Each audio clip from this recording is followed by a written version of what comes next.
Hello all, this is Sawmill52, and we're here with the first episode of my Minecraft World Tour. And we start here in a modded Minecraft server known as Feed the Beast if Infinity Evolved. This is the world I've spent the most time in, done the worst work in, and generally done the most stuff in. So without further ado, let us begin by starting here in Spawn. This is where I spawned in with. And it's, hang on a sec, I'll change the time of day. It's pretty inhospitable. Rocks, scrubland, more mountains, just generally inhospitable. So, I decided to move north. Moving across the land, and, harvesting lumber, as one does, I eventually arrived at this villager, I wouldn't say village, I'd say more walled town, and decided to hole up in one of these houses. I think it was this one in particular. Yeah, this one in particular, because none of the villagers got in here. After a couple of nights here, I decided to head out. Going overland and trying to find my way around. I'm trying to remember. Yeah, here we go. If you're wondering what that was, I'll explain in a bit. After scouting around and looking around, I found a location that looks pretty suitable for my first home. Well, my first actual home. Traveling across several sites like that crashed meteor, until I reached this autumnal forest, which I rather liked the look of. However, I realized that the forest wasn't exactly suitable. One, it was fairly small, and also it just didn't provide enough resources. It also was fairly hilly, so I was like, what am I gonna do? But then, I kept looking, wandering around for a bit until I arrived a much more standard, a birch forest. And then, I constructed that. Well, I didn't start by constructing that.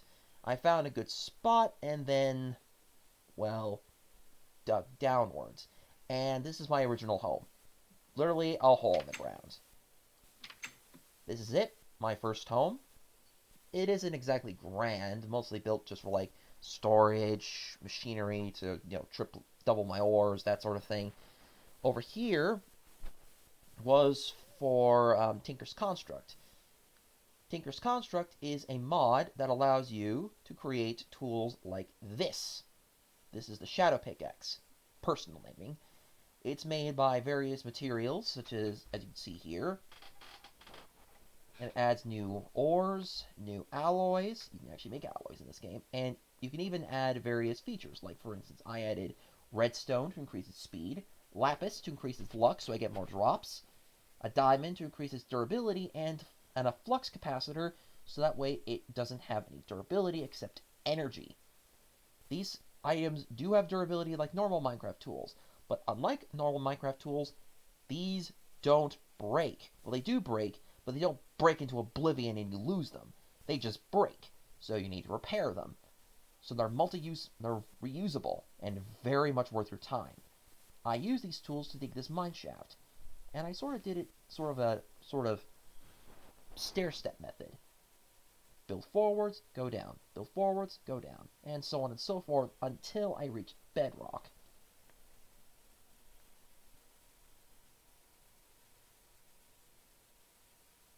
As we move down, when I eventually did reach bedrock, so here, these torches are off. Hold on a second. There we go. I'll need this for a second. I more or less dug forward. Ah, damn it. Just as I suspected.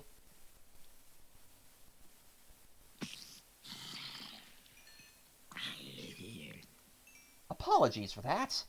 You never know what a pest you may get. Anywho, I used another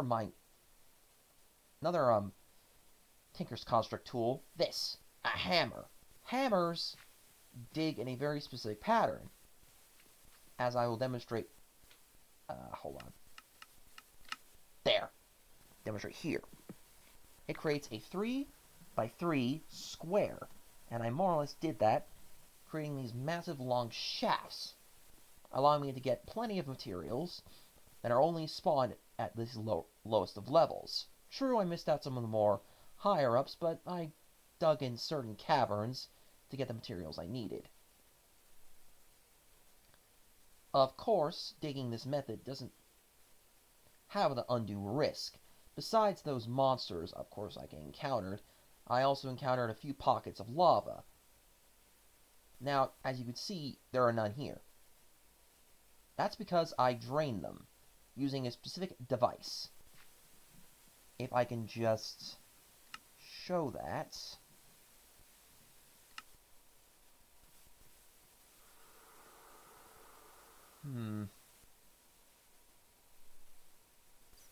Ah, here. Here's a pocket I haven't drained yet. Pockets like this. Massive lakes some of these lakes can get pretty massive. And the only way I can drain them by using a specific device.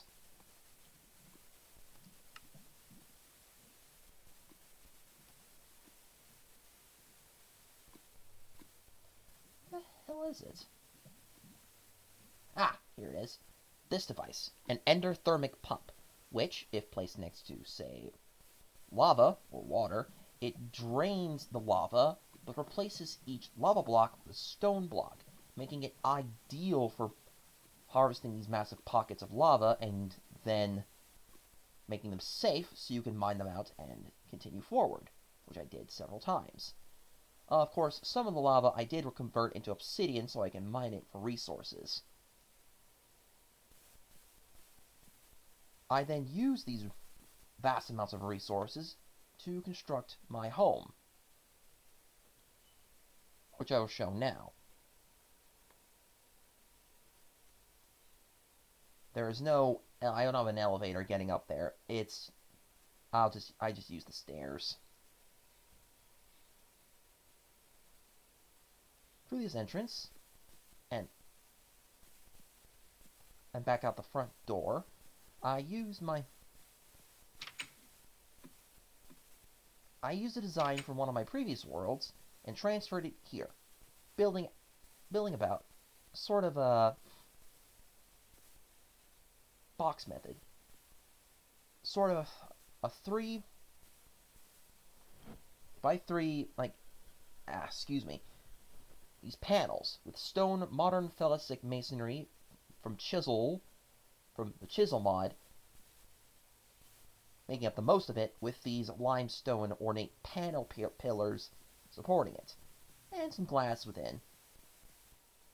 While the roof, I just used plain old spruce planks, but these slopes, I used carpenter blocks, which, if you place them, you can coat them with any block you choose, including these spruce, so I made a perfect roof. I will explain what this is in a moment. Without further ado, welcome to my humble home. I'll give you the grand tour. This is the storage area / crafting area. Your standard crafting array of furnaces. Crafting station is like a normal crafting table, but it doesn't spew out your stuff as soon as you leave, so it could be useful if you need resources. Over here is just your standard storage. I usually go by blocks, tools, machine, organic, ingot. Ingot means either ores or ingots. And these are just overflow. This is from another mod. I'll get to that in a moment. Over here is Pam's Harvest Craft. Pam's Harvest Craft is a mod that allows you to take various grown goods or various food goods that are in base Minecraft and convert them into things like, well, food. Sandwiches, dishes, that sort of thing. I haven't worked with it much. Here's an armor stand, which you need to put my armor on in case. This is a drum, which is a liquid storage that stores liquids in bulk, with an XP drain on it. Now, if you're like me, you usually have like a lot of experience on your person at one time. And sometimes, if you die, accidentally, maybe falling into lava, maybe a creeper gets you or something, then you may lose it. Well, with this method, you can consolidate all your XP into one place. By just standing on this drain, all your experience drains away. but that method's pretty slow. So occasionally, I use this, an experience rod. This device transfers all the experience in one go. But if I need certain levels, I can just click it. Quick and easy. Over here is a little potion rack, in case I need some potions. I intend to make more of these, because I've noticed I've been very low on potions. Here are my personal quarters. Now, you can't gain access to it, given the fact is I've sealed it with an arcane door. Arcane doors can only be accessed by me, or by people I give permission to, by giving them this. A key. Iron arcane keys are single use and can only be used once. Golden arcane keys can be used multiple times. Here are my quarters. Nothing major. Table, window view, bookshelf to hold my various manuals from various mods, as well as my diaries, consolidating some of my logs. A safe to store some of my more personal items. And a bed, which I need to get some sleep. Much better. Over here is a tool rack, which I held some of my weapons before I have got this. This is a satchel. It's pretty much a backpack where I hold all my stuff. Oops.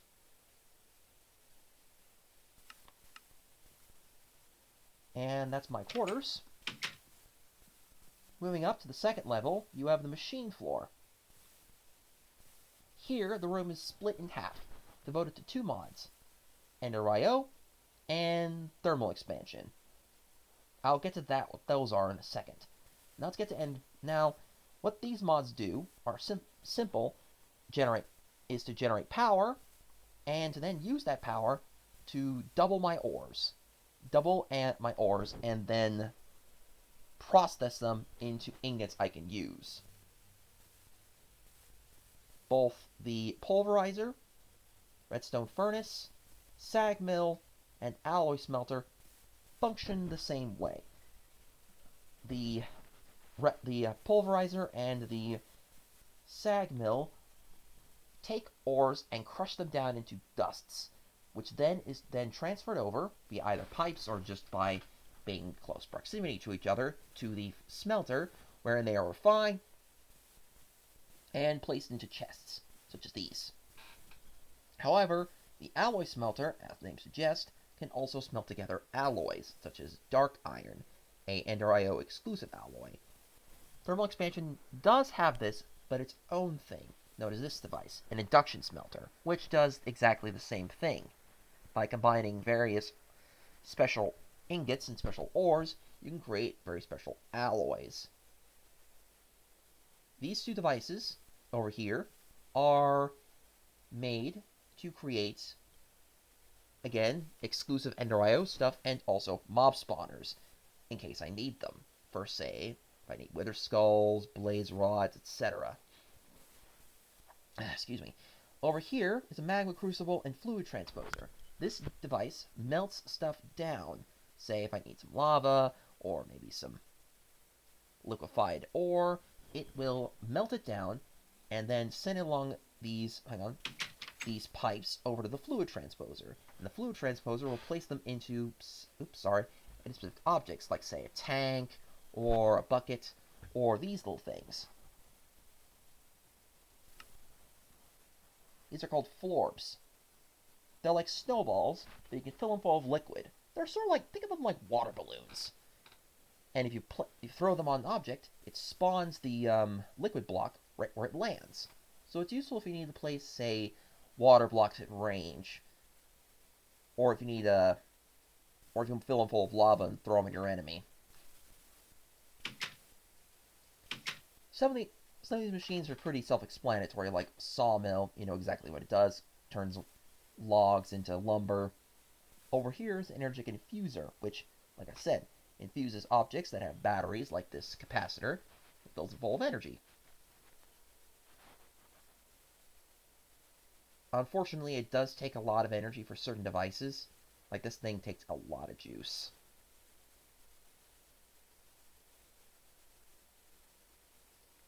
I won't do it all.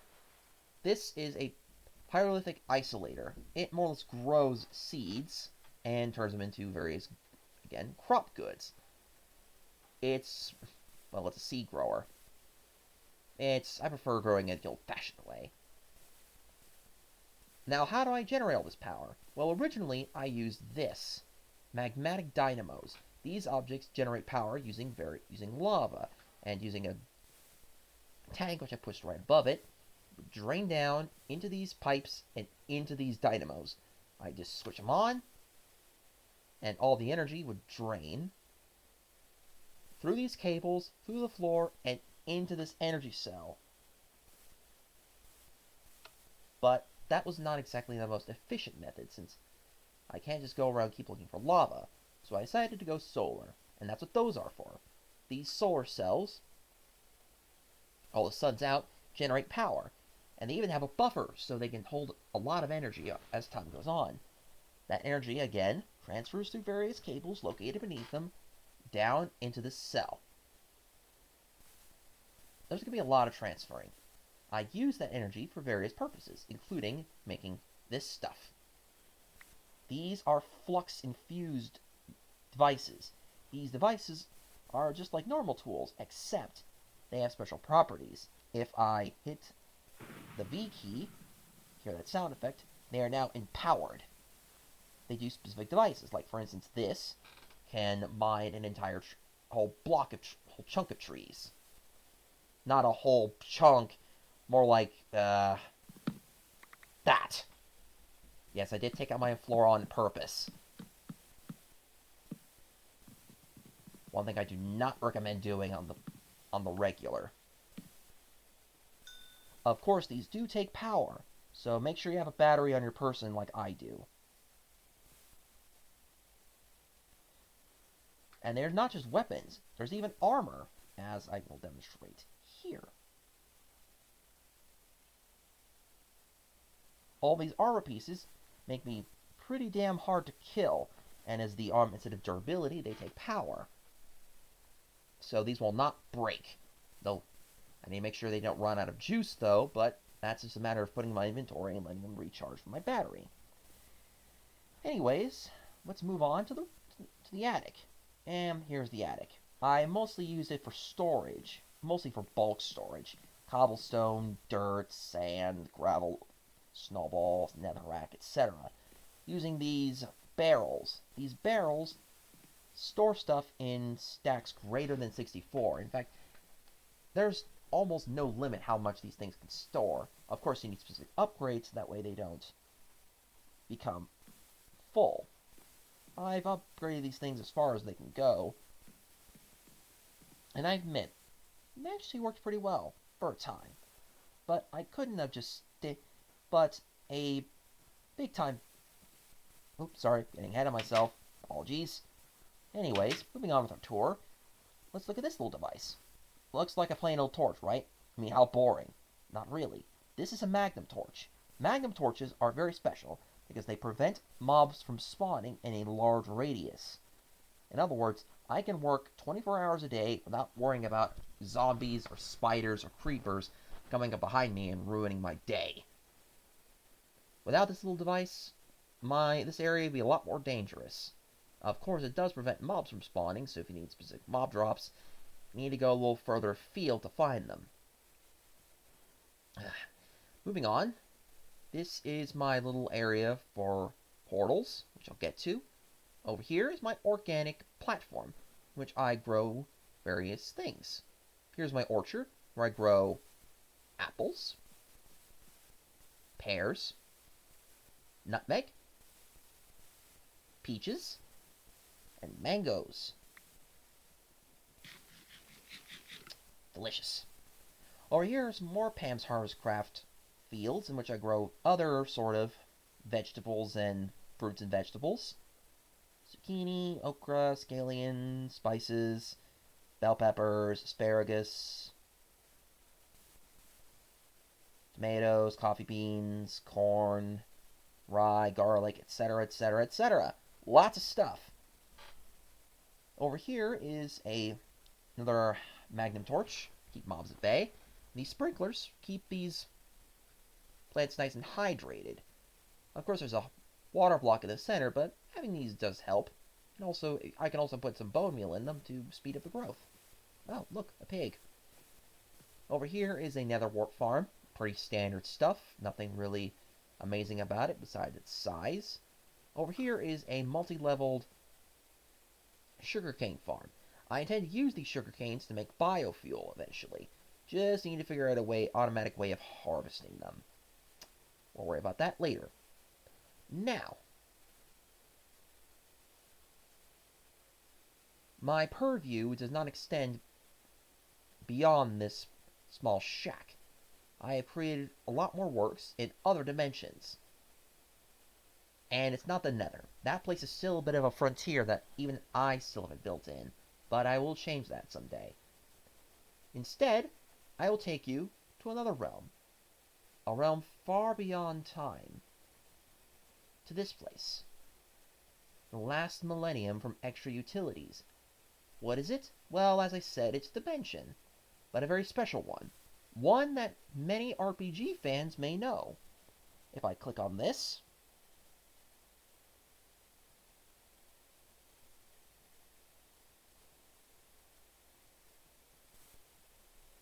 now, if you hadn't guessed from the music that's playing, and from this signpost, you can probably surmise that this is a reference to the end of time from Chrono Trigger.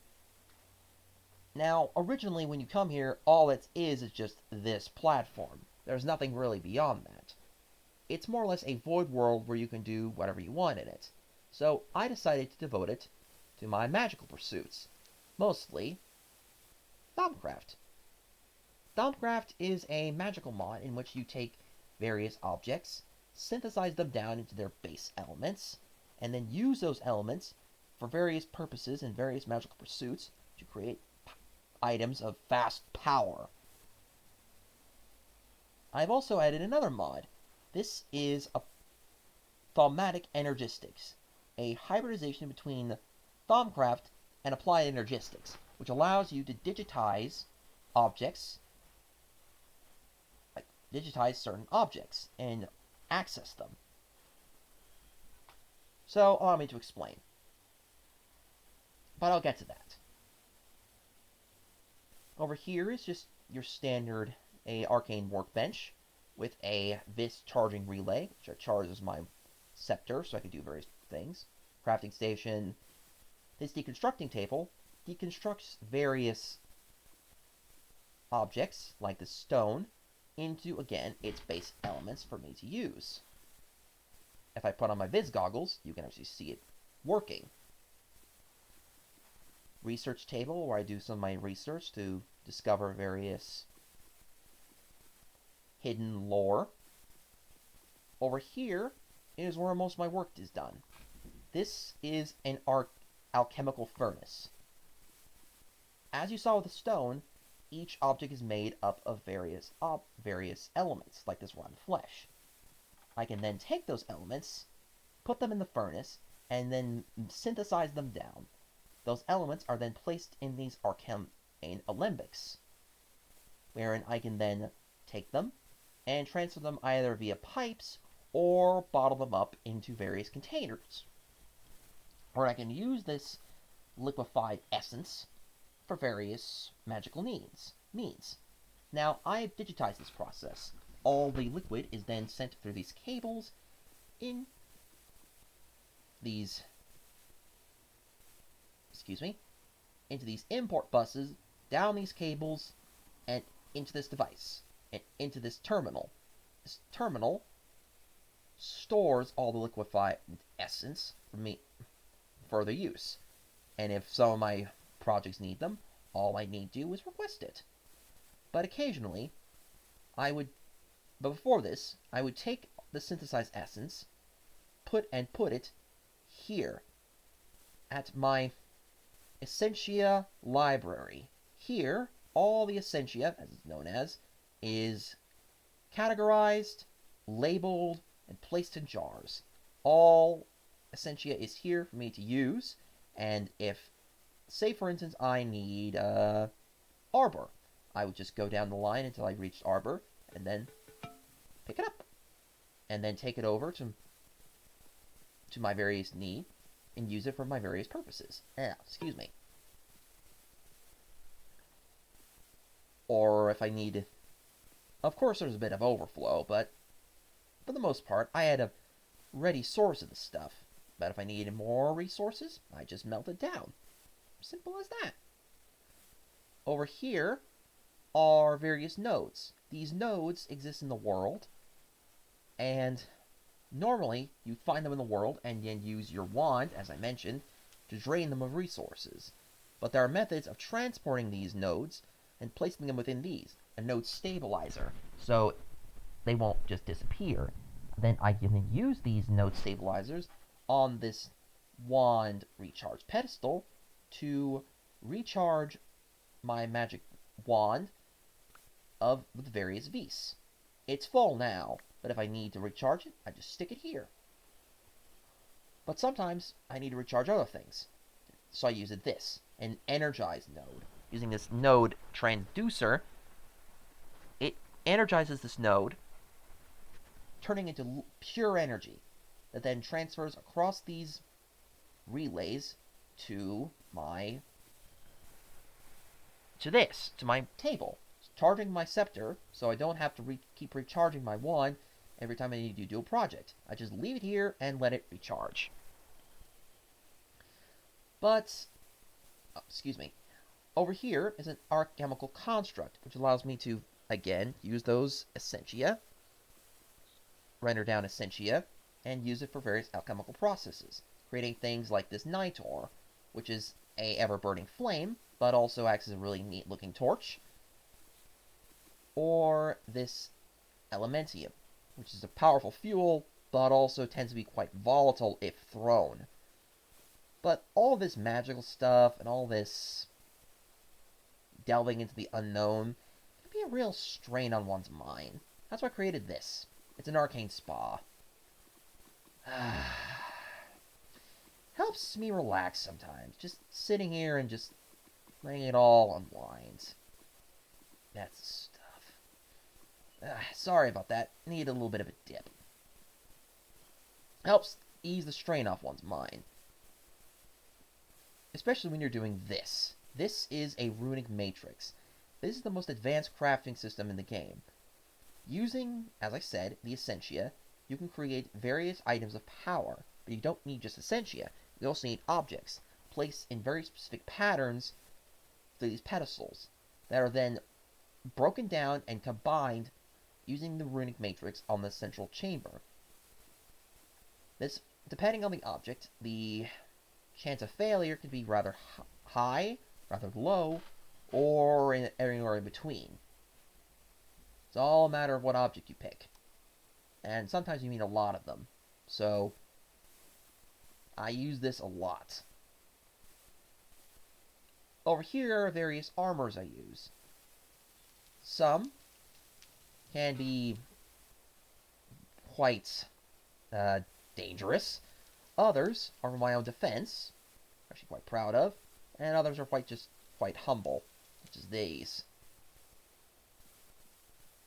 Over here is an Endothelial Farm. Now, I didn't show it to you back in the mine shaft, but these are Ender Lilies. Ender Lilies are a specific type of plant that grow Ender Pearls. When placed on Endstone, they grow at a slow rate, and eventually bloom to form Ender Pearls, which you can then harvest. However, as you can see, if I walk over them, I get hurt. These things are quite prickly. You gotta be careful. Either some sort of catwalk system or some sort of form of flight. And of course, with breaking them, you gotta make sure to replant them. Now, they only grow in Endstone or these Ender cores, which serve the purpose of Endstone, but grow them just a little bit faster. And where all the fires from? Well, it's this. This is another mod. One I'm not exactly super proud of. Blood magic. Yes, I know. An up-and-standing mage such as myself shouldn't be dealing with such occult and dark rituals. Well, I'm sorry to say, a little magic is nice, and I need to learn as much as I can. This can be useful, and say if I encounter it. Who knows? Maybe it'll save my life eventually.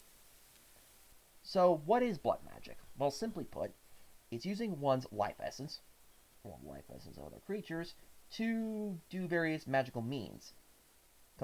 Like alchemy, summoning creatures, rituals, various stuff. I haven't gone into it much, but I intend to rectify that eventually. So, when I return in maybe a future update, this platform will be a lot larger, since this central altar can get really big. Anyways, let's continue. Ignore that. Now that everything here in the last millennium is done, let us return to our own world by just clicking on the portal and return. But what's this? Oh no, we're back at spawn. It'll take us minutes of wasted time just to get back there, and I'm not just gonna cut. So what is a man gonna do? Well, my dear viewer, we use this device. Oh, sorry about that. RF Tools. RF Tools, among other things, allows the user to create teleporters. By simply placing down these transmitters and receivers, one can teleport across vast different distances, and even to other dimensions. Simply by just dialing in, I can say home, dial once, and then teleportation! Ta-da! Here we are. Now, there are other portals I can show you, such as this, but this leads to the Deep Dark, a mining cave dimension that is extremely hostile. We're talking mobs everywhere, and darkness so vile that if you stay in it too long, it will literally kill you. I'm not joking. Light is essential in this place if you want to survive. So, honestly, let's not go there. This is a linking book from Mistcraft that connects to the end, but just like the Nether, it's a bit of a frontier zone that I haven't really expanded into. But you think I've just built out in this little hovel, right? Well, no. I knew my ambitions were greater. Something far more impressive. So, I set about creating that. Soundwave Castle.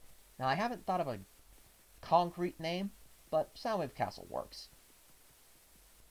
I created this pathway using this concrete, which increases your speed, to this little flat area. I then set about laying out the pattern and then building upwards. This took me a long time to construct, but eventually, when I was done, it was so worth it. Let me give you the grand tour. Here is the path around it with these glowstone illuminators. They're more or less lanterns. I set them to inverse controls. In other words, they turn off when they get a redstone signal. That's what these are for. Daylight sensors. These sensors turn off the lanterns when it's light out, and when it's dark out, they flick off, these turn on, and illuminate the path. In other words, no worries of mob spawning. Here's a little nice picturesque pool I found. I intend not to dig it up like I did one place. I may use it for fishing, maybe use it for contemplation, meditation, who knows? Maybe use it for a lot of things. The pathway just loops around the entire facility, so if I need to place stuff around it, I can. Here's a little lake, again. Use for swim, use for other stuff. Nice place. That house was just used as mostly just as a temporary place of residence. Standard Minecraft home, just to sleep the night away and protect myself from mobs. Standard stuff.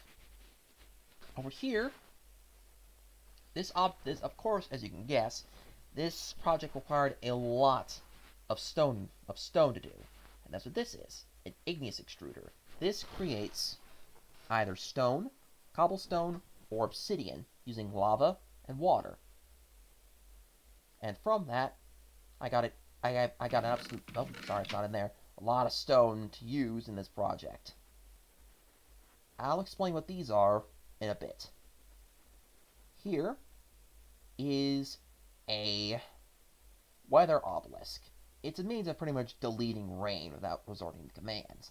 Using this liquid sunshine, it's a specific chemical. I can load it into a firework rocket and shoot it up into the sky, turning off the rain and making it sunny again. Because I'm not a huge fan of rain. It's so noisy. It disrupts everything. But enough of my own gripes with Minecraft rain.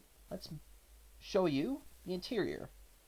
Here's the front door, but how are we going to get in? Paying the doorbell, of course. Welcome. Now, I must apologize, not all the floors are done. I'm still trying to figure out what to put in this place, but I'll give you the grand tour of what I've shown. Now, you're wondering what these panels are. Well, remember I mentioned applied energistics back in the last millennium? These are for. These panels access to the central server. All my inventory has been digitized and placed within the network, and I can access it at any time. Say, for instance, I need iron ingots. I can just bring it up, and there it is, 64 stacks. Or say I need a wooden pickaxe. There it is. This also acts as a crafting terminal, as you can see, and it extracts it from this inventory, so I don't have to worry about running out of resources just because I didn't have it on hand. I've placed them at every single level, so no matter where I am, I can access my inventory by just queuing it up on these consoles. Over here is my library / Mistcraft room. Mistcraft, is a specific mod that allows you to transport to different dimensions, but not just dimensions that are pre-rendered. No, you can create your own dimensions using these pages. By placing these pages in specific patterns, you can create entire realms all to your own. And then you can use these realms however you please. However, I can't say how stable or dangerous these realms can be. And unfortunately, these books can be a one-way trip unless you do not possess one of these, a linking book. Simply clicking on this, clicking in the center there, you will be brought back to the overworld. You have to make sure you activate the linking book on where you want to appear. So, like I said, fairly dangerous mod. Here's an enchanting table in case I need to do some enchanting. These pylons, yes, pylons, as in StarCraft, provide enchanting levels and generally look really cool. This is your standard array when it comes to making a nice library. And some floating candles. Not exactly safe, but so far there's been a fire in here so far. Anyways, this facility has multiple floors. And how many, you ask? Well, 1, 2, 3, 4. Sorry. Something weird was going on. Four floors. Counting the roof, of course. Here's the roof. Now, I intend to place another area here. A central tower, as you will. To be my own personal quarters. Wherein I'll probably spend out my days and, look at the lands that are mine. And it'll be my personal tower. Nobody gets access but me. I'm not even going to let people use keys to get inside it. This is going to be... The only person who's going to have access to it is yours truly. My own personal sanctum, as you will. So, quite an impressive facility. But what's powering this? And you mentioned the central server. Where are they all located? Well, my dear viewer, they are located in the basement! Ta-da! Here is the basement floor. Now, it is divided into 4 parts. Main reactor, main server, the forge, and the industrial floor. I'll give you a tour of all 4 of these, starting with the main reactor. We just use this travel anchor, another form of teleportation, and go downstairs. And here is the main reactor, created by the poetically named Big Reactors. This mod allows you to create reactors of truly gargantuan size. I mean, this thing could be literally the size of the castle if I wanted to, but I won't. These reactors function more or less like normal reactors here in the real world. You have fuel rods, coolant, control rods to control the rate of reaction, and energy. I can then use the fuel... Oh, dang it. I'm running out of fuel. Sorry. Use the energy generated. You place it into various power cells and such, and then transfer out the entire facility, as you do. Now, this reactor uses a specific coolant known as gelid cryothium, which is extremely cold and keeps everything nice and cool. I even padded out all the rods using blocks. But this is not as far as this reactor can go. True, I can make it larger, but I can also make it a steam reactor. By creating a specific upgrade, instead of generating power, it generates steam by boiling water. And that steam can then be transferred through pipes to a turbine, which spins blades, which then generate power. But those can be quite large and quite costly, and I'd rather not expand too far. If I need it, it's there. If I don't, I don't. Simple as that. But I may give an update video and may see this reactor has bulked up in size. But of course, a reactor of this size doesn't come without waste. And that's what this stuff is. Cyanite. This cyanite can then be processed in specific machines to be converted into something known as plutonium. Yes, plutonium. Hilarious. Just like plutonium, it can then be reinserted into the reactor and used for fuel. Of course, when it runs out, it just runs out. It's useless. There's no radioactive waste, thank goodness. I don't want this world suffering for the same follies as ours. But enough about politics. I'm not here to talk about that. I'm here to talk about my Minecraft world. So let's continue the tour by taking us to the central server. I used laboratory blocks to give it sort of a, laboratory feel, and these lumium lamps to give overhead lighting. Here we are, the central server. This is the brains of the entire facility. These ME controllers act as the central server, containing my entire inventory within it, and these dense power cells power the whole ensemble. Simply put, just like in the other world, it is all connected via these cables, which then snake out through the entire facility, allowing me to access them from anywhere. All the data is stored on these storage drives. And if I if I want them, I could just pull them out, and I lose all that inventory, as you can see. But if I need it back, just reinsert them in. I have created many disk drives. Sorry, I'm rambling here. I created extra disk drives just in case I need to expand into the future. And this doesn't count just blocks. Over here is a liquid terminal, which allows me to digitize liquids like, of course, lava, coal, crescent oil, liquid XP, the gelid cryothium, biofuel, normal fuel, and even oil. All digitized and placed within these drives. I can even check how much object I have using these screens, which will help track how much I have of certain objects. It's actually quite useful. But where are all these cables? How do they work? Allow me to show you that. A little behind the scenes. Take this maintenance tunnel. You can see all these cables under the floor and connect to the ME controllers. This one in particular is the one that connects all the facility. This is a wireless access point, allowing me to access them, well, wirelessly. Going down this tunnel, maintenance tunnel, and up here, we've almost reached the floor. And here it is. This is the central area where I arrived. We've also reached the floor of the reactor. All these cables snake up through the facility and up through the pillars. They're all covered using specific panels.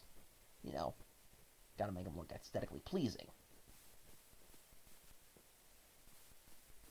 All this data is a two-way street. Don't have to worry about backing up or anything like that.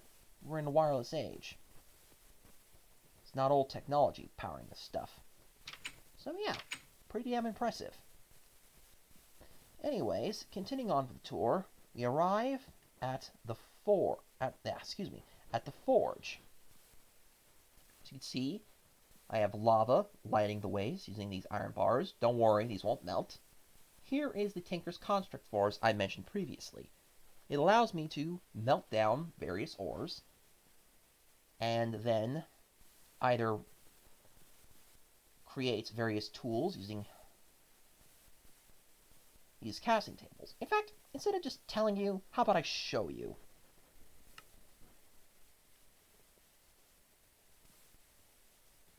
I stick them in, and as you see, they appear inside. Now, with every tick, the lava within... Oh, terrific amount of lava. Hold on.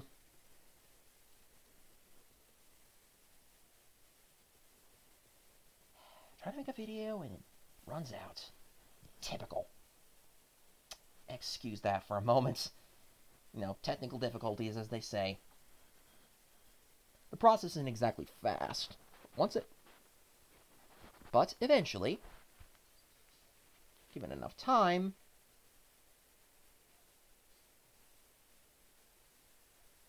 dunk. There it is. Molten iron.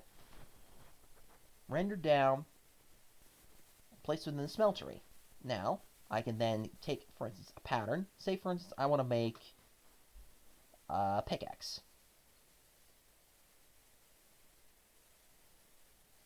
I'll need specific devices, such as these. Pickaxe head, tool binding, and a tool rod. I then hit on these faucets, and the molten iron flows out of the thing into these tables, wherein it hardens and forms into the various parts. I then take these parts to this tool forge, over to the pickaxe, and then assemble it, like so. And there you go. And it has various stats I can use, and then I can modify it. But what happens if you make a mistake? Maybe you didn't want to make that, or you make too much. Well, it's not all for naught. You can then stick those same materials back in and melt them down again. Let's say if you have overflow. Maybe you have too much, and if leaving stuff in there could combine with other materials to make and ruin the whole batch. Well, that's what these are for. You can cast ingots.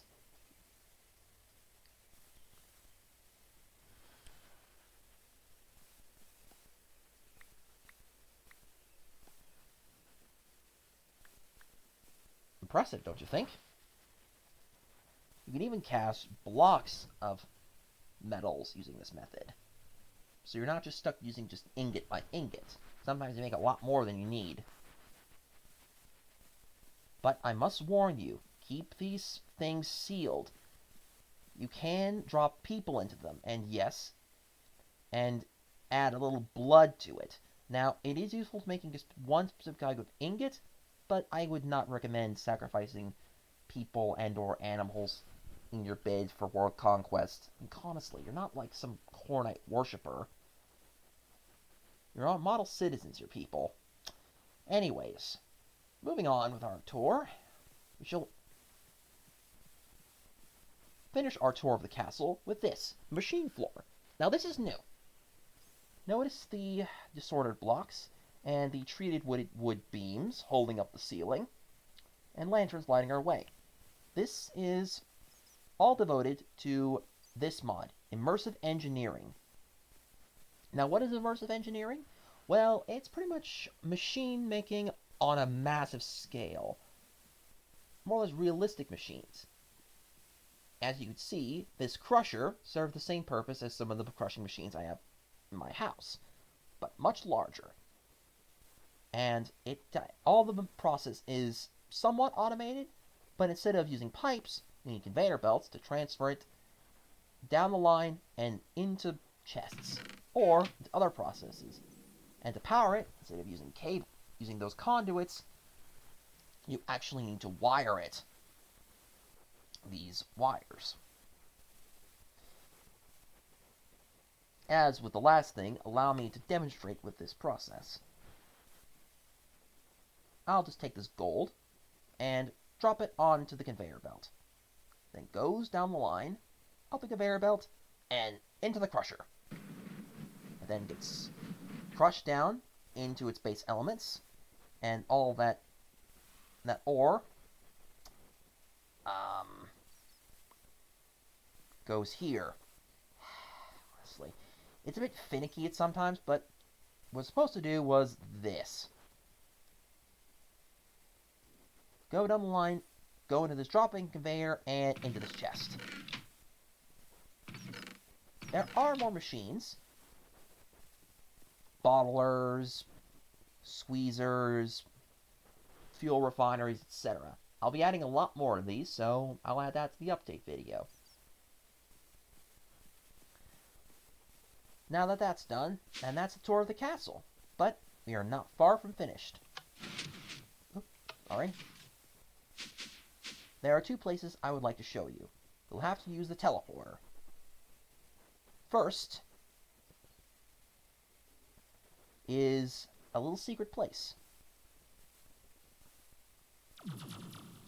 Welcome to my secret island facility. Now, there's nothing built here now, but I intend to use this place for another mod. RF tool. Now, you mentioned that RF tools, and it's not just teleporters. I can use it to create entire worlds, much more stable worlds than Mistcraft, and I can control exactly what appears in them. I can make entire... Typical. Sorry. Control exactly what's inside them. I can use them for mining, for extracting specific rare liquids, all of it at my command. But that power is dangerous. I need a facility where I can continue my experiments in peace. And so this place is for. I may use it for a sort of R&D lab, away from the prying eyes of those who would abuse it. And also as a company retreat. I mean, what's better front than an island paradise? Come on. Got sand, surf, beautiful coral reefs. Not my place. Anyways, but I have no time to relax. Instead, we'll finish our journey with a rather new creation. The Watchtower. I just created this. This tower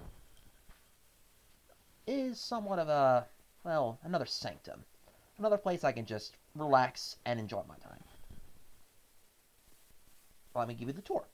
Now, here it is. I used fantasy blocks to create the exterior, and skystone for the floor, and the upper reaches. But we'll get to that. How are we going to get in? There's an arcane barrier here. Well, using this.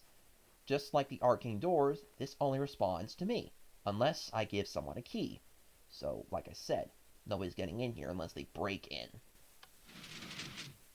Here it is. Quite a ways up, so I got a lot of walking to do.